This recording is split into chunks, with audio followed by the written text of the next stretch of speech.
കേരളത്തിൽ ഈ ദേശീയ ശരാശരിയേക്കാളും ആത്മഹത്യ കൂടുതലാണ്. അതിന്റെ പ്രധാനപ്പെട്ട കാരണം മുൻ DGP ആകുന്ന സിബി മാത്യു കേരളം ഇങ്ങനെ മരിക്കണമോ എന്ന പുസ്തകത്തിൽ പറയുന്നുണ്ട്. മദ്യപാനം.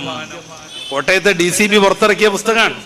ആത്മഹത്യയെ കുറിച്ചുള്ള അദ്ദേഹത്തിന്റെ നല്ല കേസ് ഡയറി, ക്രൈം റിപ്പോർട്ടുകളൊക്കെ ഉദ്ധരിച്ച് അദ്ദേഹം പറയുന്നത് കേരളത്തിലുള്ള മദ്യപാനത്തിന്റെ കാരണം കൊണ്ടാണ് ഏറ്റവും കൂടുതൽ ആത്മഹത്യ നടക്കുന്നത്. വിവിധങ്ങളായ രോഗങ്ങൾ വരുന്നു. സാമ്പത്തിക ഭദ്രത തകർന്നു പോകുന്നു.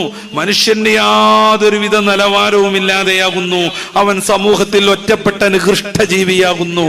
വാപ്പ വരുമ്പോഴേക്ക്, അച്ഛൻ വരുമ്പോഴേക്ക് ഓടി വന്ന് കൈപ്പിടിച്ച് സന്തോഷം പ്രകടിപ്പിക്കേണ്ട മക്കൾ അച്ഛൻ വരുന്നല്ലോ എന്നും പറഞ്ഞിട്ട് ഏതെങ്കിലും ഒളിസ്ഥാനങ്ങളിൽ തടി സുരക്ഷിതമാക്കാൻ ശ്രമിക്കുന്നു.